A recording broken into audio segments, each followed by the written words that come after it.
So mga par, magbabayad nga pala ako ng motor. So medyo late na ako magbayad kasi na penalty ako. Ganun talaga, sa hindi inaasang pagkakataon, minsan magkakaroon tayo ng tagipitan. So itong motor ko nga pala na Honda Click 125 version 3 is magdadalawang taon na ngayon January. Konting tiis na lang at makakaraos na din.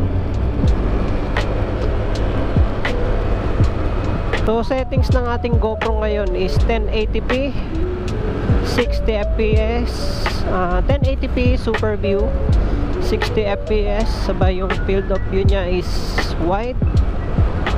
Then naka low light on tayo, sa spot meter on, tsaka Proton on. White balance nya is auto.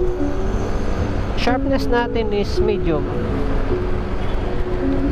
Sabay ang color natin na ginamit is GoPro color. So tetesting ko lang ganitong settings mga par.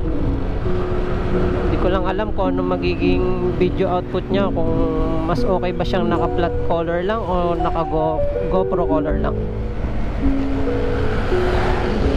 So nagsimula ako mag vlog, tinesting ko lang naman mag vlog. Bumili ako ng camera.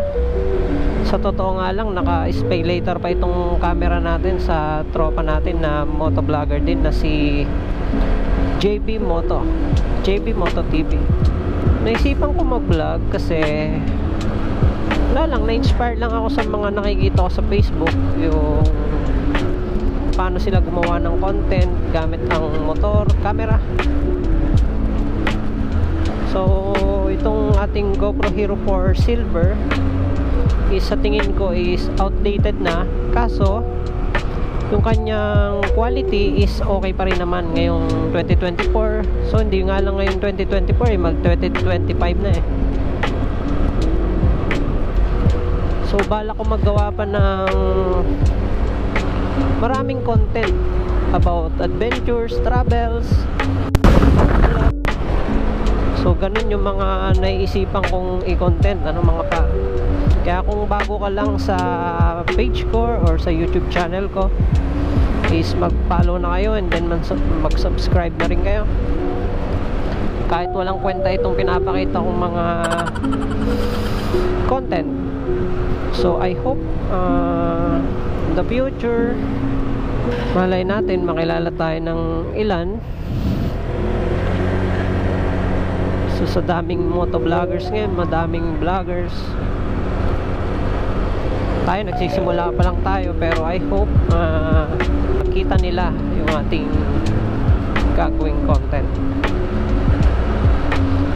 So ngayon naka open visor ako. Ang ginamit kong mic dito is nabili ko lang siya Shopee. So ang gandahan ng GoPro Hero 4 Silver is hindi na niya kailangan ng mic adapter. Kailangan man niya ng mic adapter is mura lang, hindi katulad ng mga GoPro Hero 5 na GoPro Hero 5 pataas is kailangan pa niya ng mic adapter. Then nagre-range yung price niya ng nasa 3,000 pataas. Ang kagandahan rin naman ng mga GoPro Hero 5 pataas is may stabilizer na siya. Hindi katulad nitong GoPro Hero 4 Silver is wala pa siyang stabilizer. Pero I hope in the future magkaroon tayo ng magandang action cam like nung mga Instant 360.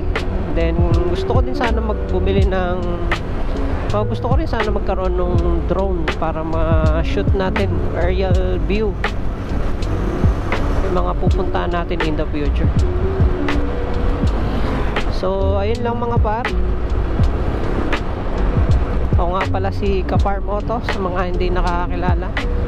And I hope you follow me and you subscribe me at my Facebook page and my YouTube channel.